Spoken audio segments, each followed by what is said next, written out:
Running from me is like treading water. Adventure so sweet, avenging my mother. My machete is ready to slaughter. Your body drips clean, now there's blood in the water.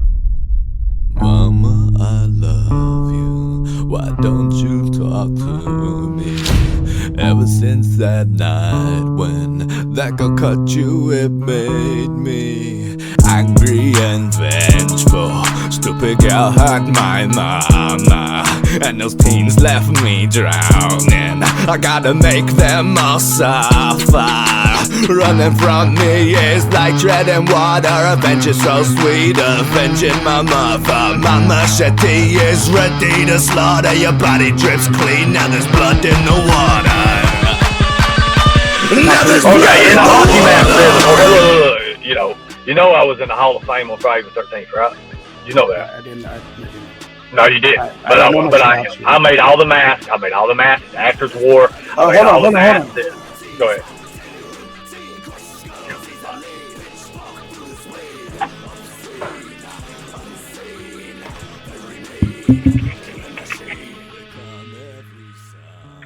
I'm very familiar with Jason. I'm very familiar because I have every replica mask of Jason. That's from NECA. No, I know that. Yeah. That's actually off of imprint of well, anyway, let's continue on.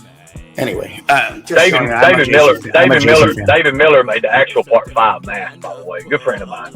But let's go. Let's keep going. All right. So. All right, guys. So I am sad and disappointed that I have to make a video like this today. But yesterday I posted a video doing an unboxing and review of this mask. It's a Part 7 Jason mask.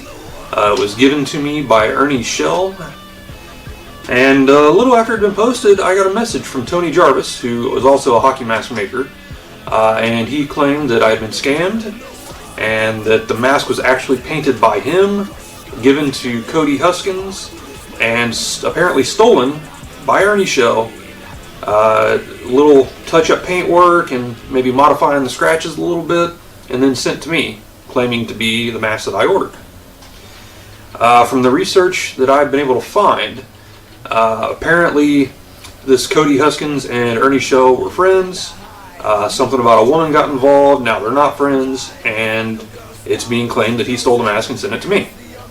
Now, I don't care about his problems with his friend or his problem with his women, you know.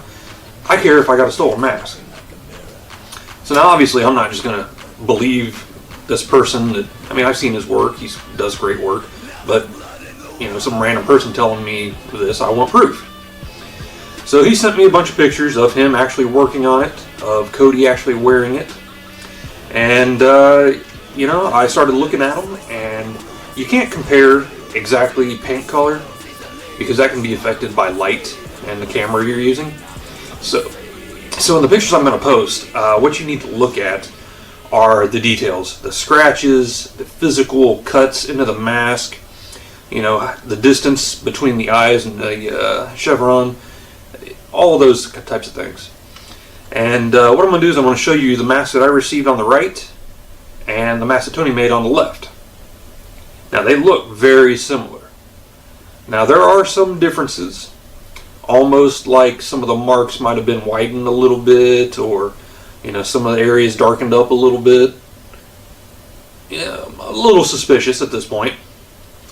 So next up, I took a look down here at the mouth area, and this appears to be the least altered area. And we're going to do a close-up on this, and my mask again is on the right, and the one that Tony made is on the left. And I'm going to superimpose them now. And I'm going to superimpose it and offset it just a little so that you can see, you know, the marks right next to each other. And as you can see from here, looks damn close. Now let's move them down and line them up together. Alright, now you can see they match up 100% perfectly. There is no way that two masks can line up that perfect. Okay, so when you're making these marks and everything, they're like fingerprints. You know, the distance measured from the hole to the line, between it and the next line, at the end where you pull the Dremel up and it tails off, they can be similar, they can be very close, but there is no way it can be perfectly matched up. It just can't happen. You know, the Dremel you used one day might be wore down a little from the Dremel bit that was in the one you're using to make this other mask. Or you might push a little bit harder and make the line a little wider. Maybe you started just a millimeter down further than you did on a different mask. You can make masks very close, but you cannot make them perfect. So after examining and comparing these masks, I've determined that this is indeed the mask that was stolen that Tony told me about. So I'm going to be returning it to its rightful owner. That being said, Ernie, I don't know how you justify doing something like this, whether you had problems with somebody or not, whether they did you wrong or not. Stealing something and sending it to me, claiming it to be your work, is not right. You know, I had 2 previous transactions with Ernie.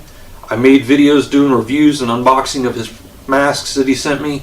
I've always been a big supporter because I've had nothing but good experiences until now.